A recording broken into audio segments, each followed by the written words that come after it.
Born from AI the system ashes processes of global data in 9/11 real time. and It quietly identifies backed by patterns and predicts America's future outcomes. intelligence world, one company set out to build an AI that could see everything. Not just maps or numbers, people, patterns, intent. It watches wars unfold before the first headline appears.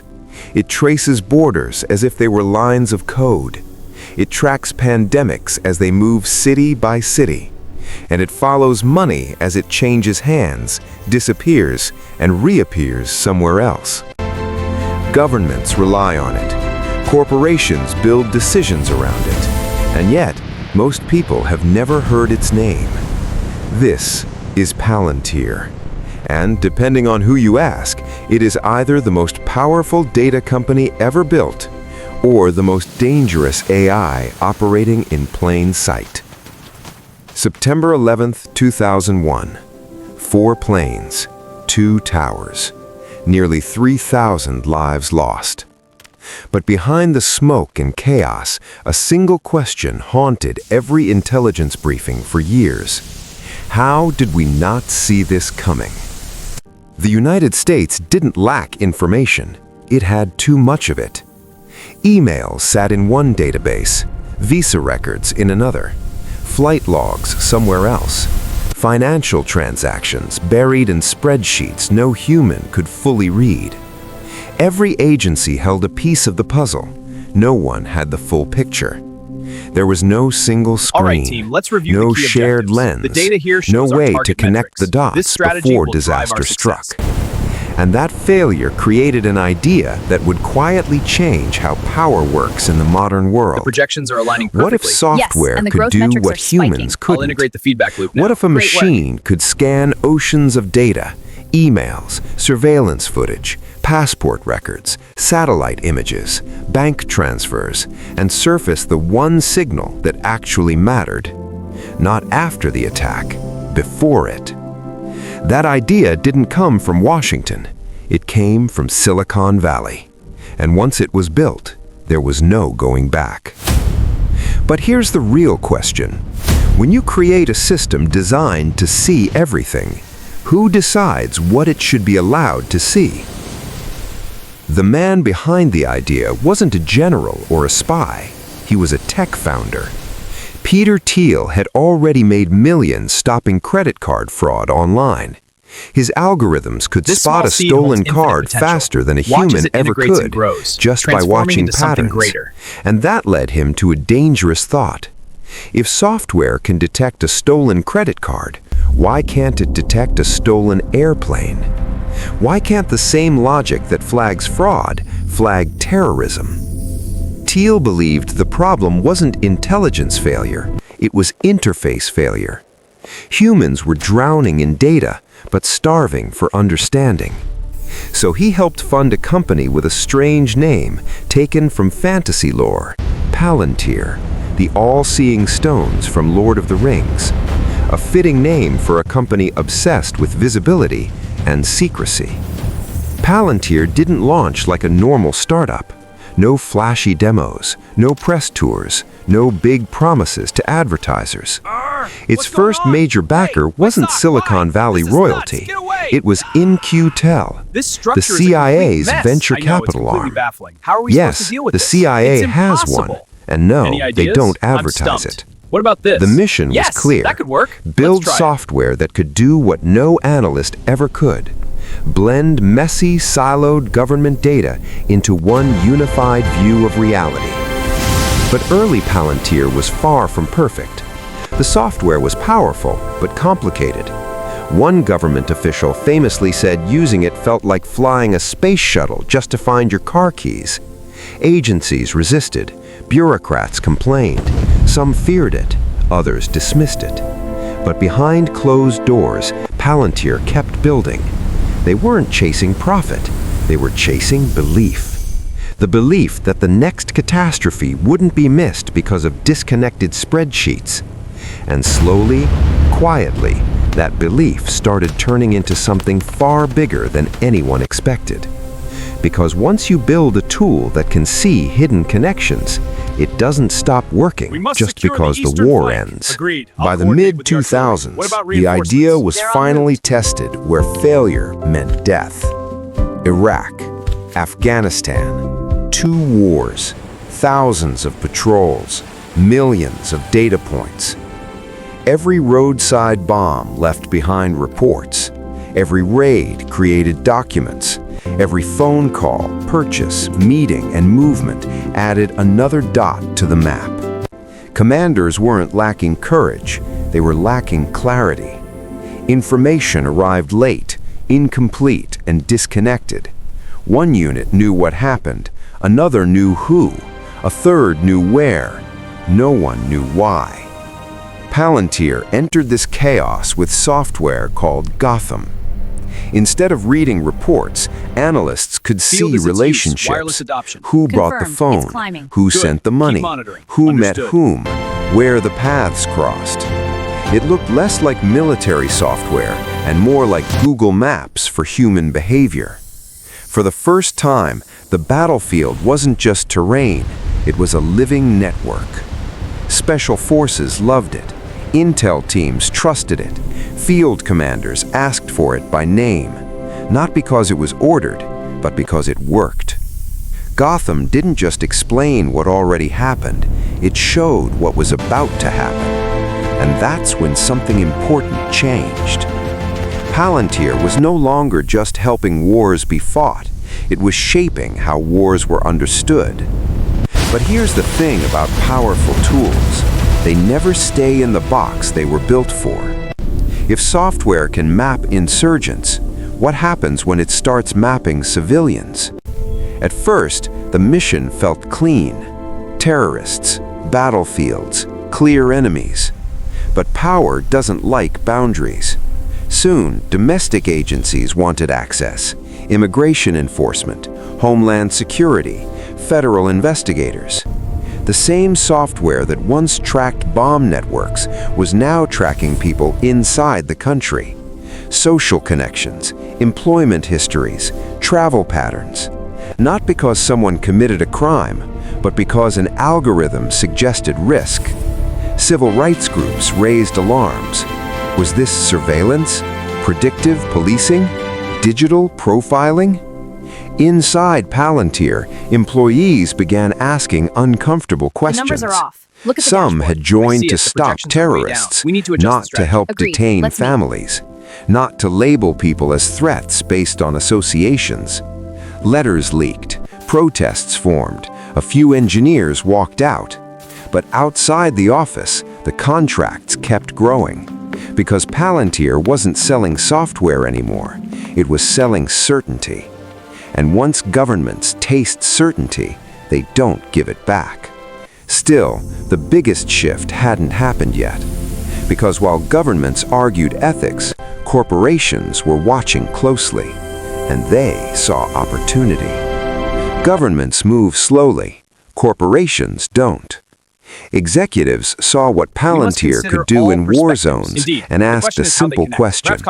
What if we could see our business the same way? Every shipment, every supplier, every delay, every risk. So Palantir built Foundry. Think of it as Gotham without the camouflage. Same engine, same power, cleaner interface. Now, instead of tracking insurgent cells, it tracked supply chains. Instead of mapping bomb Let's networks, review the latest it deployment mapped data. factories, The northern sector ports, shows and high activity. inventories. Good. Allocate more Oil resources companies there. used it to optimize drilling. Pharma companies used it to manage drug trials. Banks and hedge funds used it to spot market signals before competitors could react. Executives The stopped metrics are updating saying, in "What do real you time." think?" The engagement is They spiking. started Our asking, strategy is "What working does perfectly." Foundry Incredible say?" results. And this is where Palantir became truly dangerous. Because Foundry didn't just show dashboards, it recommended decisions. Close this plant, shift production here, stockpile now, exit later. It wasn't intuition anymore, it was machine-assisted judgment. And during moments of crisis, judgment becomes power. Which brings us to the moment the entire world felt it. When COVID-19 hit, Everything broke at once. Hospitals ran out of supplies. Governments scrambled for data. Supply chains collapsed like dominoes. No These one knew projections are where very masks promising, were. but what about No one scalability? knew where We need to consider ventilators user would be impact. needed Agreed. next. Let's optimize for So that. governments The did patterns are something aligning. extraordinary. Yes, the core metrics They match. handed But the projections are Palantir the diverging. keys. Let's run a new simulation. Foundry was used to track outbreaks, predict shortages, allocate vaccines, manage logistics in real time. Hospitals used it, airlines used it, even entire countries relied on it. And it worked, which made people uncomfortable. Because a private company, one most citizens had never heard of, was suddenly sitting at the center of public health decisions. Not making them directly, but shaping them. And here's the unsettling part.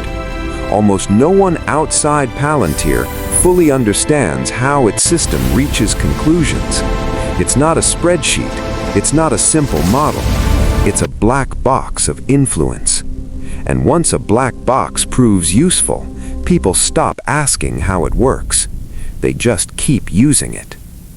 But what happens when the box gets it so wrong? many boxes For and we're years, short-staffed. Palantir Tell me about avoided it. the I can't do it spotlight. all. Yeah, this No is ridiculous. flashy conferences, The data is no crashing. loud It's marketing, everywhere. no The reports promises are about falling. changing the Run for world it. for consumers. And then, one day, it went public.